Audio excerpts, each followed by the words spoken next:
Educational creativity চ্যানেলে সকলকে স্বাগত। গুরুত্বপূর্ণ একটি ভিডিও রয়েছে আপনাদের জন্য।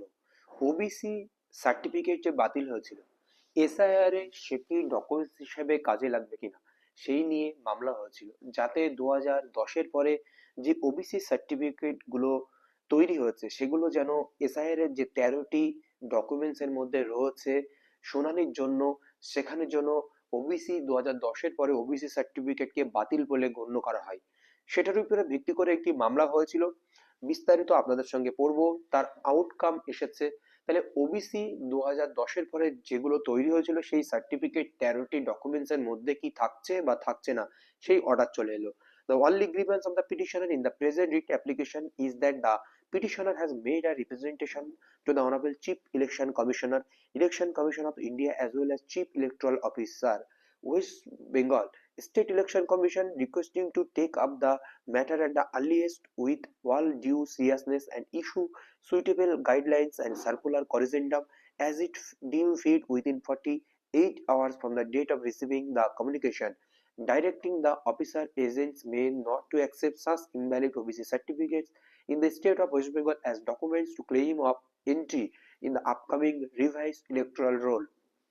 দেখুন, এই যে বিষয়টি তাদের ইলেকশন কমিশন ওয়েস্ট বেঙ্গল বা চিফ ইলেকশন কমিশনার ইন্ডিয়া নিকট আবেদন করেছে যে পিটিশনার যে 2010-এর পরে যে ইনভ্যালিড ওবিসি সার্টিফিকেট সেগুলো যেন এসআইআর এর হিয়ারিং এর ডকুমেন্টস হিসেবে ইউজ না হয়।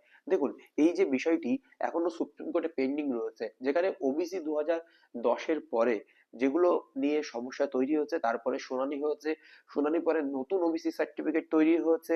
সেই নতুন ওবিসি সার্টিফিকেট তো অ্যাপ্লিকেবল হওয়া উচিত ছিল, সেখানে 2010-এর পরে যেগুলো বাতিল হয়েছে, কিন্তু যারা নতুন 2025-এ করেছে সেগুলো তো বাতিল বলে গণ্য হতে পারে না।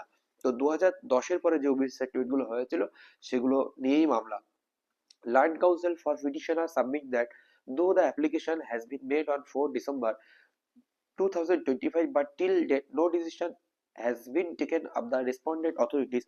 Accordingly, the petitioner has filed the petition 4 December 2025। Petitioner আবেদন করেছিল সেই ইনভ্যালিড ওবিসি সার্টিফিকেট এসআইআর এর জন্য 13টি ডকুমেন্টস এর মধ্যে যেন একটি ডকুমেন্টস হিসেবে গণ্য না করা হয়, তার জন্য 4 ডিসেম্বর 2025 আবেদন করা হয়েছিল ইসিআই নিকটে, কিন্তু ইসিআই সেই পর্যন্ত এখনো রেসপন্স দেননি, তার জন্য এই writ application. The learned council appearing for the election commission of India submit that the matter is pending before the Honorable Supreme Court with regard to validity of the special intensive revision SIR of electoral rolls, and as such no order can be passed in the present application. Election commission ইন্ডিয়ার পক্ষ থেকে যে advocate ছিলেন উনি সওয়াল করেছেন যে supreme কোর্টে এই special intensive revision electoral roll এই মামলাটি এখনো পেন্ডিং রয়েছে, সেহেতু এই রিট পিটিশনে কোনো ডিসিশন নেওয়া যায় না। কিন্তু এখানে দীর্ঘ আর্গুমেন্ট হয় যারা পিটিশনের পক্ষে, যে তাদের দাবি ছিল যে এখানে এসআইআর প্রক্রিয়াকে বানচাল করার জন্য না, তাদের দাবি ছিল যে ইনভ্যালিড ওবিসি সার্টিফিকেট বাতিল করা। Here both the learned counsel for the respective parties, the petitioner has not challenge any procedure of the SIR, but the only grievance of the petitioner is that the ECI has not considered the failure as made in the representation. ECI এর কাছে একমাত্র দাবি ছিল তারা সেই invalid certificate গুলো যেন বাতিল করে। অ্যাকচুয়ালি ইনভ্যালিড কোনগুলো 2010-এর পরে যেগুলো তৈরি হয়েছে ওবিসি সার্টিফিকেট গুলো, তারা এসআইআর প্রসিডিউর কে কোনোভাবেই চ্যালেঞ্জ করেনি।